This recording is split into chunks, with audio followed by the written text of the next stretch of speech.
Welcome to the programme. Aljazeera has learnt that the United Nations is now considering all options, including a peacekeeping force, as part of its plans if Syria's government falls.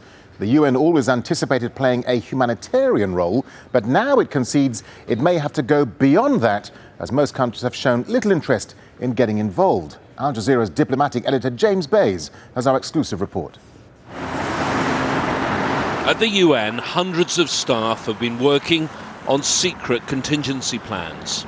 It's a project codenamed Syria the Day After. After more than 2 years of bloodshed, they're preparing for a decisive event, including the possible fall of Bashar al-Assad. But of course no one knows exactly what will happen or when. The UN Secretary-General Ban Ki-moon has put his own deputy, a former foreign minister of Sweden, in charge. In his first interview on this sensitive subject, Jan Eliasson told me the UN was considering a range of options. About 5-6 months ago, our day after planning was mostly to what degree we could help restore institutions, help out with institution building, help out with the reconciliation processes and the work of the United Nations Development Programme. But I must admit, now the focus is more on a concern of what state of affairs we will have to deal with at the end of this conflict.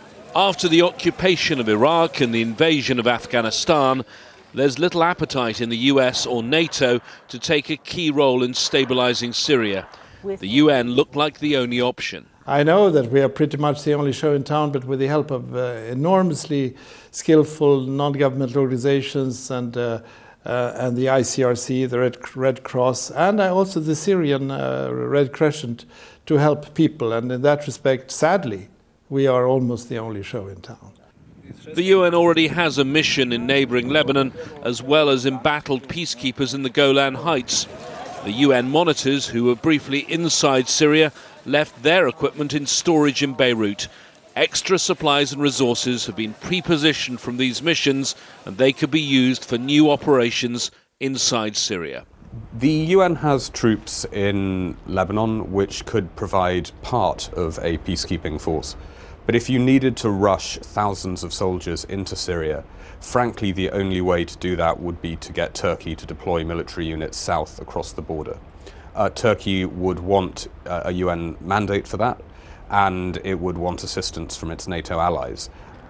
The UN now has contingency plans, but they all require endorsement by the Security Council. The violence inside Syria has dragged on for more than 2 years, but everyone here knows there could be a decisive event that changes things on the ground and changes them very fast.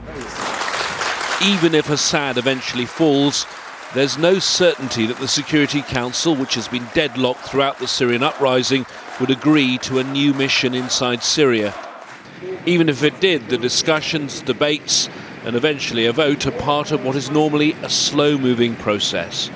If there were to be sudden change in Syria, don't expect a swift UN response. And James joins us live from London now. James, so we've heard about those UN plans, but how close do they think this could happen? Well, I've not only been speaking to the Deputy Secretary-General of the UN. Over the last couple of weeks, I've been taking soundings from a number of high-profile figures, more than 20 of them, most speaking off the record, ranging from ministers, ambassadors, generals and other officials. And one thing that all of these people from NATO and non-NATO countries agree on is that Assad is now fatally flawed, that he will not survive. They believe it may take months more, but they say just look at what's going on every single day in Syria. Every day there is a patch of territory, there is a village falling to the opposition. When you look at the cumulative effect of that, you see that large swathes of Syria are now no longer in the regime's control. They are losing their supply lines, they are losing their control of the country slowly. James, and what other plans do other players have?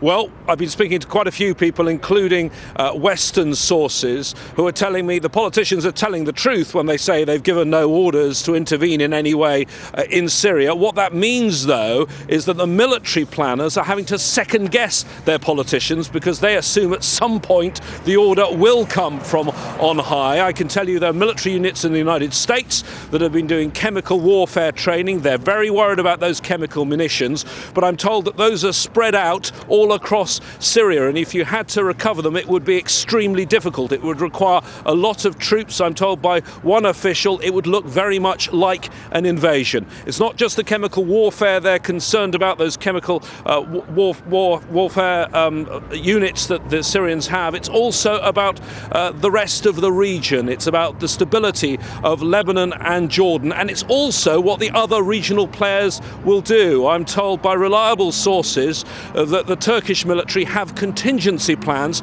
to possibly at some point go into Syria. I am also told that although the Israelis don't want to go into Syria, if they felt their security was threatened, they'd go beyond the Golan Heights into Syria. They'd also consider taking a containment zone again in the south of Lebanon.